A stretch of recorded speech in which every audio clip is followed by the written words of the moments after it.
साथियों, इस नए संसद भवन में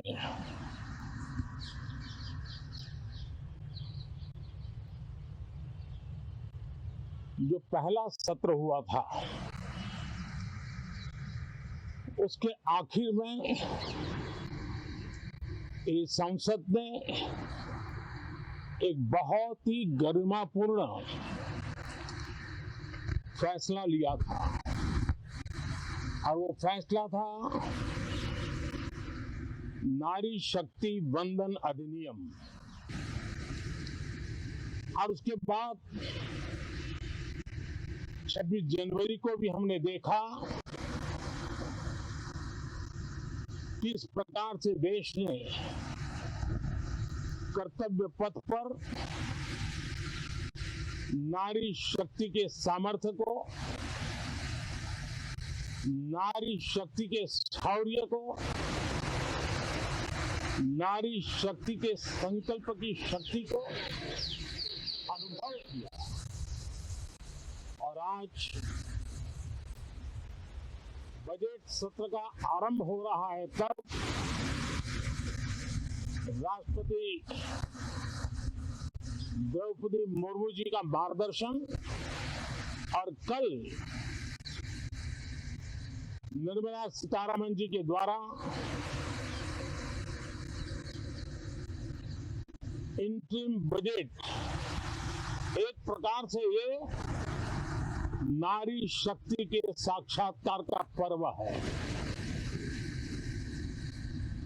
साथियों, मैं आशा करता हूं कि गत 10 वर्ष में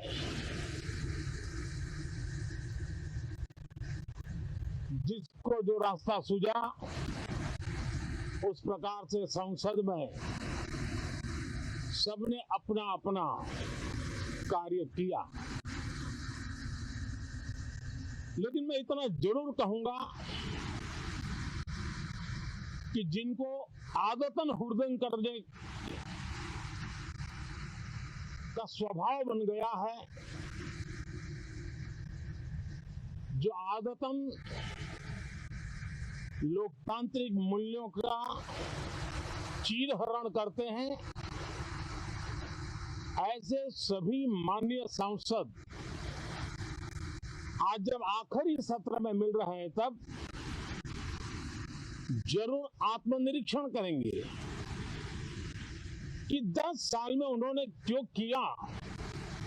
अपने संसदीय क्षेत्र में भी 100 लोगों को पूछ ले, किसी को याद नहीं होगा, किसी को नाम भी पता नहीं होगा जिन्होंने इतना हुड़दंग हो हल्ला किया होगा। लेकिन विरोध का स्वर तीखा क्यों ना हो, आलोचना तीखी से तीखी क्यों ना हो, लेकिन जिसने सदन में उत्तम विचारों से सदन को लाभान्वित किया होगा, उनको बहुत बड़ा वर्ग आज भी याद करता होगा।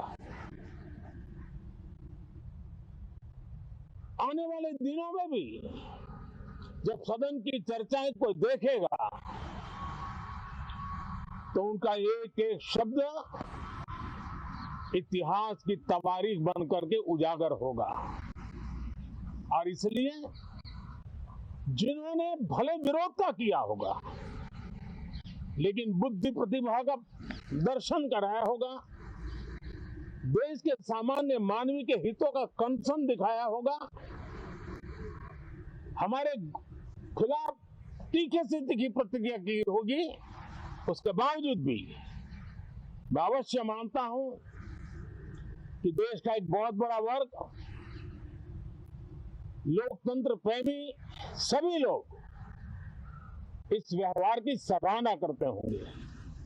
लेकिन जिन्होंने सिर्फ और सिर्फ नकारात्मकता, हुड़दंग, शरारतपूर्ण व्यवहार ये जो किया होगा, उनको शायद ही कोई याद करे। लेकिन अब ये बजट सत्र अवसर है पश्चाताप का भी अवसर है, कुछ अच्छे फुटप्रिंट छोड़ने का भी अवसर है। तो मैं ऐसी सभी माननीय सांसदों से आग्रह करूंगा कि आप इस अवसर को जाने मत दीजिए, उत्तम से उत्तम परफॉर्म कीजिए, देश हित में उत्तम से उत्तम अपने विचारों का लाभ सदन को दें और देश को भी उत्साह और उमंग से भर दें। मुझे विश्वास है, आप तो जानते ही हैं कि जब चुनाव का समय निकट होता है तब आमतौर पर पूर्ण बजट नहीं रखा जाता है।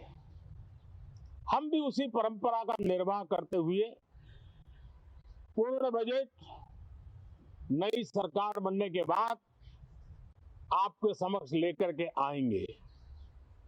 इस बार एक दिशा निर्देशक बातें लेकर के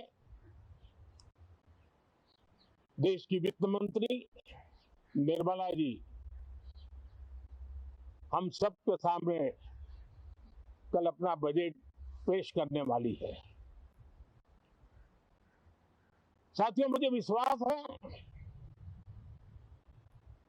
कि देश नित्य प्रगति की नई नई ऊंचाइयों को पार करता हुआ आगे बढ़ रहा है।